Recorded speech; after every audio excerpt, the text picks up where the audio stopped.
Welcome to our channel exam cluster Jharkhand. इस video में मैं आपको बताऊंगा जेपीएससी के बारे में। जैसे कि आप लोगों को पता होगा कि जेपीएससी का एग्जाम होते रहता है।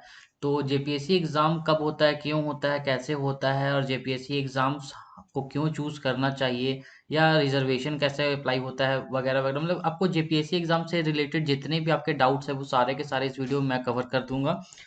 तो इस वीडियो में जेपीएससी से रिलेटेड बहुत सारी बातें होंगी और आपको बहुत सारा कुछ जानने को भी मिलेगा नया।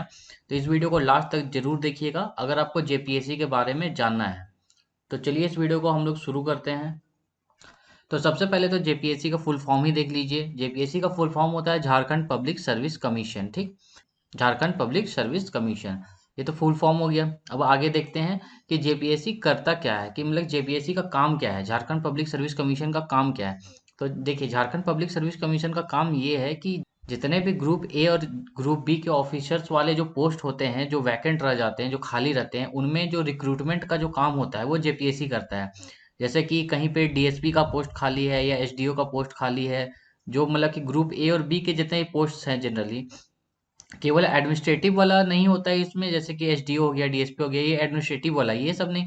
असिस्टेंट प्रोफेसर वगैरह बहुत सारा वैकेंसी जेपीएससी कंडक्ट कराता है। बट मेनली जो एग्जाम होता है हम लोग जिसके ऊपर ध्यान देते हैं वो होता है आपका, ये आपका जो जनरल वैकेंसी वाला होता है, जिसमें आपका एसडीओ, बीडीओ, डीएसपी, इन सब का जो पोस्ट आता है उसके लिए। तो इसमें आप बेसिकली याद रखिए कि जेपीएससी जो है, इस एग्जाम के जरिए आप एक ऑफिसर वाला पोस्ट आपको मिल सकता है।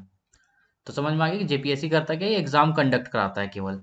जेपीएससी करता ये है सिर्फ कि ये एग्जाम कंडक्ट कराता है ताकि नए लोगों को ये रिक्रूट कर सके उन डिपार्टमेंट्स के जो वैकेंट पोस्ट है उसको फिल करने के लिए। समझ में आया। अब चलिए आगे देखते हैं। आगे है कि जेपीएससी का एग्जाम प्रोसेस क्या होता है। तो जेपीएससी का एग्जाम प्रोसेस होता है कि सबसे पहले एक प्रीलिम्स एग्जाम्स होता है, फिर मेंस एग्जाम्स होता है, फिर इंटरव्यू होता है। तो इसका अगर आपको डिटेल में वीडियो चाहिए कि प्रीलिम्स एग्जाम्स का कितना मार्क्स होता है, मेंस में कितना मार्क्स होता है, इंटरव्यू कैसा होता है, तो इसका एक मैंने डिटेल वीडियो पहले भी चैनल में बनाया हुआ है। तो आप इस आई बटन पे क्लिक करके आप यहाँ से उस वीडियो को देख सकते हैं। तो चलिए आगे देखते हैं हम। आगे है कि जेपीएससी कब होता है, ये सबसे बेसिक क्वेश्चन है हर किसी का कि जेपीएससी एग्जाम होता कब है। तो देखिए, जेपीएससी एग्जाम का ना कोई भी टाइम फिक्स है ही नहीं, ना डेट फिक्स है ना टाइम फिक्स है। क्योंकि इसके ऊपर बहुत ज़्यादा ही पॉलिटिक्स अप्लाई हो जाता है, क्योंकि गवर्नमेंट जब भी चेंज होता है तो ये अटक जाता है, या गवर्नमेंट के ऊपर डिपेंड करता है कि जेपीएससी एग्जाम कब होगा। तो ये आपको अगर फिक्स पता करना है कि डेट एंड टाइम, तो ये आप मतलब भूल ही जाइए, क्योंकि इसके बारे में कोई नहीं बता सकता है कि कब होगा नहीं होगा। हमेशा होता है कि डेट निकल भी जाता है लेकिन एग्जाम नहीं होता है। तो कभी होता है कि कोर्ट केस हो जाता है तो अटक जाता है, मतलब ये अनप्रिडिक्टेबल है। तो इसके बारे में आप कोई भी गारंटीड चीज नहीं बोल सकते हो। फिर अगला जो है कि जेपीएससी एग्जाम एलिजिबिलिटी क्राइटेरिया, मतलब कि जेपीएससी एग्जाम अगर आपको देना है, अगर आपको ऑफिसर बनना है, तो आपके पास कितना एजुकेशन क्वालिफिकेशन, मतलब आपको कितना पढ़ा लिखा होना चाहिए। तो जेपीएससी अगर आपको एग्जाम देना है, जेपीएससी का एग्जाम, तो आपके पास केवल ग्रेजुएशन होना चाहिए या उसको इक्विवेलेंट कोई डिग्री होना चाहिए। जैसे कि इंजीनियरिंग हो गया, बैचलर डिग्री, तो इंजीनियरिंग का भी डिग्री हो गया। वैसे बहुत सारे कोर्सेज और भी होते हैं जो ग्रेजुएशन के इक्विवेलेंट मतलब बराबर होते हैं। तो बस आपको वही एक चाहिए, ग्रेजुएशन या उसको इक्विवेलेंट कोई डिग्री।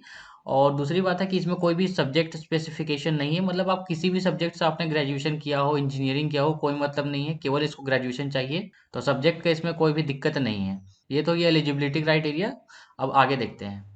आगे है रिजर्वेशन, ये बहुत इंपॉर्टेंट टॉपिक है, इसे जान लीजिए। बहुत लोगों को ये नहीं पता होता है कि जो रिजर्वेशन होता है, आपको स्टेट का जो रिजर्वेशन है, स्टेट का जो जेपीएससी है क्या है, स्टेट के लिए है, झारखंड पब्लिक सर्विस कमीशन, मतलब आप फिर स्टेट गवर्नमेंट के अंडर काम करोगे। तो ये जो जेपीएससी है इसमें क्या होता है कि ये झारखंड का है, झारखंड पब्लिक सर्विस कमीशन है ये। तो इसमें जो रिजर्वेशन अप्लाई होता है वो केवल और केवल स्टेट वालों को ही मिलता है। अगर आप मान लीजिए कि आप ओबीसी कैटेगरी के हो, लेकिन आप मान के चलिए आप राजस्थान से हो, राजस्थान से ओबीसी कैटेगरी से हो, तो आप झारखंड में जब अप्लाई कीजिएगा झारखंड का वैकेंसी जेपीएससी के लिए, आपको एज अ जनरल ट्रीट किया जाएगा, मतलब आप उसमें रिजर्वेशन क्लेम नहीं कर सकते हो झारखंड वाले में आकर के। तो झारखंड के जो लोग हैं वही केवल यहाँ के रिजर्वेशन को यूज कर सकते हैं। अदरवाइज बाहर जितने भी दूसरे स्टेट्स के लोग हैं वे सारे के सारे अनरिजर्व्ड में ही काउंट होंगे। उसके बाद है कि देखिए, peoples of other states can apply और नॉट, दूसरे स्टेट्स के लोग अप्लाई कर सकते हैं या नहीं कर सकते। हाँ, वो आराम से अप्लाई कर सकते हैं, इसमें कोई दिक्कत नहीं है। बस वही जैसा कि मैंने आपको पहले बताया कि अगर आप दूसरे स्टेट से बिलोंग करते हो तो आपको बस केवल कैटेगरी का यहाँ पे आप यूज़ नहीं कर सकते हो अपना कैटेगरी। आपको आप किसी भी कैटेगरी से बिलोंग करते हो, अगर आप दूसरे स्टेट से हो तो आपको फिर अनरिजर्व्ड से ही ये मतलब एग्ज़ाम देना पड़ेगा। उसके बाद अगला है कि टोटल नंबर ऑफ पोस्ट्स कितना होता है। तो इसमें देखिए कोई भी फिक्स्ड पोस्ट नहीं होता है, क्योंकि यहाँ पे जो जेपीएससी होता है वो रेगुलर है नहीं। कभी होता है कि 1 साल हुआ, फिर 2 साल रुक गया, फिर तीसरे साल में हुआ, फिर रुक गया, मतलब ऐसा नहीं कि ये रेगुलर होता है। तो बेसिकली ये पोस्ट जो यहाँ नंबर ऑफ पोस्ट है, ये जितने भी डिपार्टमेंट्स हैं उसमें जो पोस्ट खाली होता है उनको फिर कैलकुलेट किया जाता है कि हाँ हाँ इस डिपार्टमेंट में पोस्ट खाली है, देन सबको कैलकुलेट करके बताया जाता है कि टोटल 300 पोस्ट खाली हैं, तो उनके लिए हमें वैकेंसी निकालना है। तो अब डिपेंड करेगा कि अब कितने लोग रिटायर होते हैं नहीं होते हैं। तो ये तो अब ये भी फिक्स नहीं होता है total number of post, but लेकिन अगर आपको जानना है फिर भी एक एस्टिमेट तो समझ जाइए कि पिछले बार का जो हुआ था 8 9 10 वाला जेपीएससी, तो वो बहुत ही उसमें कम था, 252, मतलब 250 60 के आसपास ही था। तो ये ज़्यादा पोस्ट होता नहीं है इसमें। बट अगर आपको एक अच्छा हेल्दी जॉब चाहिए, मतलब जिसमें अच्छा खासा सैलरी हो, पावर हो, मतलब अच्छा हाई पोस्ट वाला जॉब, तो ये जेपीएससी ही देगा आपको झारखंड में, क्योंकि जेपीएससी से ऊपर का जो पोस्ट होता है फिर वो आपको यूपीएससी से मिलेगा, यानी कि यूनियन पब्लिक सर्विस कमीशन। तो अगर आपको जेपीएससी का एग्ज़ाम बहुत ही अच्छा है, अगर आपको एक अच्छा जॉब चाहिए, हाई लेवल का जॉब चाहिए तो इस वीडियो में बस इतना ही। अगर आपको जेपीएससी एग्जाम से रिलेटेड और भी कोई अगर डाउट होगा तो आप हमसे कमेंट करके जरूर पूछ सकते हैं। और अगर आप भी जेपीएससी एग्जाम्स के लिए प्रिपरेशन करना चाहते हो तो आप हमारा जीएस का कोर्स ले सकते हो, जो कि आपका प्रीलिम्स एग्जाम्स है उसके लिए है। तो अगर आप हमारा प्रीलिम्स एग्जाम्स वाला कोर्स ले लेते हो तो ये आपको कंप्लीट है, उसमें उसमें आपको कोई भी दिक्कत नहीं होगा। हमारा प्रीलिम्स एग्जाम्स का जो ये कोर्स है ये आपका हमारे मोबाइल ऐप एग्जाम प्लेस्टोर में मिल जाएगा। इसका जो अभी कॉस्ट है वो 1500 है, क्योंकि ये कोर्स अभी बन रहा है। अभी इसमें हम लोग रेगुलर वीडियोस डाल रहे हैं, तो इसमें ये हम लोग 26 जनवरी तक ये सारा हम लोग का कोर्स कंप्लीट हो जाएगा इसमें सारा। तो अगर आप इसे अभी लेते हो तो इसमें आपको ये 1500 में ही मिलेगा, और प्लस अगर आप इसमें मेरा कोड यूज़ करिएगा उज्जवल, तो इसमें आपको 10% का डिस्काउंट भी मिलेगा अभी। तो जल्दी से जल्दी ले लीजिए, क्योंकि ये लिमिटेड टाइम के लिए ही है प्राइस ड्रॉप, उसके बाद से ये प्राइस बढ़ जाएगा।